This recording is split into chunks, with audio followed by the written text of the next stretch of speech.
Hello everyone, this is Priyanka Jakhad and I welcome you all at Government Job Alert. I hope आप सभी अच्छे होंगे। तो आज की इस वीडियो में हम ईटीटी 5994 के बारे में बात करेंगे। तो सबसे पहले तो देखिए, कल ईटीटी 5994 के लिए जो दिन था बहुत अच्छा रहा। फाइनली जो स्टेशन चॉइस का जो नोटिस है वो जारी कर दिया गया। 27 सितंबर से लेकर 29 तक आपको स्टेशन चॉइस फिल करनी होगी। किसी ने मतलब इतनी ज़्यादा एक्सपेक्टेशन नहीं लगाई थी कि इतनी जल्दी नोटिस जारी किया जाएगा, पर चलो अच्छी बात है कि फाइनली नोटिस आ चुका है और आपको स्टेशन चॉइस करने का मौका जो मिल चुका है। तो कहीं ना कहीं देखिए, जो कैंडिडेट है ये अपनी जो खुशी है यही सेलिब्रेट कर रहे थे, काफ़ी एक्साइटेड थे कि इतने में ही एक और इन्फॉर्मेशन शेयर की जाती है कि ईटीटी 5994 पे एक और जो नया जो केस है वो फाइल हो चुका है।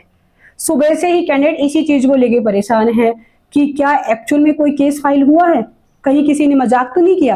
और अगर ये केस फाइल हुआ है तो एक एक्चुअल में केस किस मैटर पे है, क्या प्रे रखी गई है, एक्चुअल में इस केस का क्या इफेक्ट अब देखने को मिलेगा।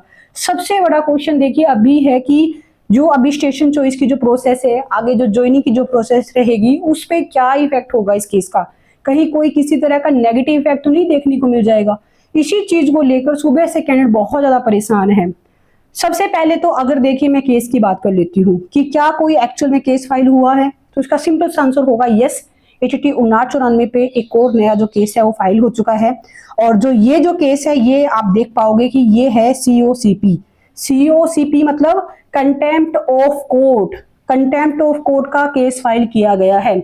अब कंटेम्प्ट ऑफ कोर्ट क्या होता है, देखिए कंटेम्प्ट ऑफ कोर्ट का सिंपल सा मीनिंग होगा कि माननीय हाई कोर्ट ने जो भी ईटीटी 5994 को लेकर जो डिसीजन जारी किया था, मतलब जो ऑर्डर जारी किए गए थे, जो ऑर्डर जारी किया गया था उसके अगेंस्ट में कोई काम किया गया है, यानी कि डिपार्टमेंट ने हाई कोर्ट के ऑर्डर्स को अच्छे से फॉलो नहीं किया, उसी के लिए देखिए ये कंटेम्प्ट ऑफ कोर्ट केस है जो फाइल किया गया।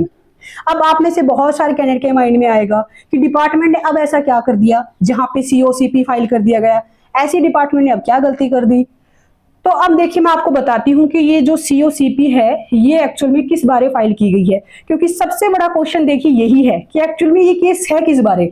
उसी से आप ये अंदाजा लगा पाओगे कि एक्चुअल में इस केस का इफेक्ट क्या रहेगा आपकी पूरी कह सकते हैं कि रिक्रूटमेंट पे। और जो अभी जो मैं आप लोगों के साथ जो इंफॉर्मेशन शेयर करूंगी ये इंफॉर्मेशन 100% ऑथेंटिक इंफॉर्मेशन होगी। तो मैं आपको बात बताऊंगी, ये देखिए एज इट इज होगी, जो कि एक्चुअल में इस केस से रिलेटेड है। इसमें न तो कोई भी बात मैं अपनी तरफ से ऐड करूंगी, न ही कोई बात ऐसी है जो लेस करूंगी। जो एग्जैक्ट में जो बात रखी गई है जिसके रिगार्डिंग ये केस है उसके ऊपर हम बात करते हैं। तो सबसे बड़ा क्वेश्चन है कि ये सीओसीपी है किस बारे। तो देखिए ये जो केस है ये केस है पेपर ए को लेकर, यानी कि जो पंजाबी पेपर ए है उसी को लेकर ये केस है जो फाइल किया गया है। कि अभी देखिए आप सबको पता ही है कि माननीय हाई कोर्ट से ऑर्डर आते हैं कि इस तरह से जो पेपर का जो सिलेबस था वो अप टू मार्क नहीं था, तो उस सिलेबस को क्वैश करके दोबारा से री एग्जाम करने के ऑर्डर जारी किए गए थे। और उसी के अंडर देखिए आप सभी ने एग्जाम भी दिया, आप में से बहुत सारे कैंडिडेट या फिर कहीं मोस्टली कैंडिडेट ने एग्जाम क्वालिफाई भी किया। तो अब जो ये पिटीशन फाइल की गई है, इस पिटीशन में ये बात बोली गई है कि जो पेपर ए का जो सिलेबस है वो फिर से अप टू द मार्क नहीं था, यानी कि जो माननीय हाई कोर्ट ने जो ऑर्डर जारी किए थे उस ऑर्डर के अकॉर्डिंग जो पेपर का जो सिलेबस है उसे प्रिपेयर नहीं किया गया। पेपर को कहीं ना कहीं एज इट इज ही रखा गया, जो पहले सिलेबस था उसी सिलेबस में बस कुछ एक पोर्शन को कट कर दिया गया और वही सिलेबस दोबारा से जारी कर दिया गया, जो कि माननीय हाई कोर्ट के ऑर्डर्स के अगेंस्ट है, ये कहते हुए ये पिटीशन फाइल की गई है। यानी कि जो पूरा जो मुद्दा है कहीं ना कहीं ये है पेपर ए को लेकर कि पेपर ए का जो सिलेबस है वो अप टू द मार्क नहीं है, इसके रिगार्डिंग ये पूरी पिटीशन है जो फाइल की गई है। तो उम्मीद है कि अब आपको समझ आ चुका होगा कि ये जो केस है ये एक्चुअल में पेपर ए को लेकर है। तो अब देखिए कोई मतलब ये आपको बोल दे कि कल इसकी जैसे सुनवाई है, 26 सितंबर को कल इसकी सुनवाई है, 24 को ये केस फाइल हुआ था। तो अब बात आती है कि इसका क्या है मतलब इफेक्ट होगा। अब देखिए आपको कोई ये बोल दे कि इसका बहुत बड़ा इफेक्ट होगा, इससे कुछ नेगेटिव इफेक्ट देखने को मिल सकता है, तो ये भी कहना देखिए टोटली रॉन्ग है, अभी ऐसा कुछ भी नहीं कह सकते। और कोई अगर आपको ये भी बोल दे कि इसका तो कोई इफेक्ट नहीं होगा, बिल्कुल चिल करो कोई इफेक्ट नहीं पड़ेगा, तो ये भी कहना देखिए कहीं ना कहीं अभी गलत है। क्योंकि एट द एंड देखिए डिसाइड माननीय हाई कोर्ट को करना है कि जो एक्चुअल में जो ऑर्डर जो उन्होंने जारी किए थे क्या उसके अकॉर्डिंग सिलेबस है या नहीं है, ये टोटली माननीय जो हाई कोर्ट है वो डिसाइड करेगी। डिपार्टमेंट अपनी तरफ से पॉइंट रखेगा, वो टोटली कोर्ट की सुनवाई पर डिपेंड करेगा। तो अभी इसके बारे में हम खास कुछ नहीं कह सकते। बट यहाँ पे एक पॉजिटिव पॉइंट ये है पूरे काडर के लिए, जो सबसे अच्छा जो पूरा कह सकती हूँ पॉइंट है वो ये है कि इस पिटीशन में कहीं भी किसी भी तरह की स्टे की डिमांड नहीं रखी गई है, यानी स्टे की कोई भी प्रेम नहीं की गई है। तो इससे एक अच्छा पॉइंट तो यही है, जैसे कि कल इस पे सुनवाई होगी और सुनवाई के बाद देखिए कम से कम एक अच्छी पॉइंट तो यही है कि स्टे की मांग नहीं रखी गई है। तो कल उम्मीद तो यही करेंगे कि जो कल सुनवाई है उसमें केस जो है डिसमिस हो जाए, और इन केस अगर ये केस कल डिसमिस नहीं होता है तो देखिए इसमें आगे आपको एक और नेक्स्ट डेट है वो देखने को मिलेगी।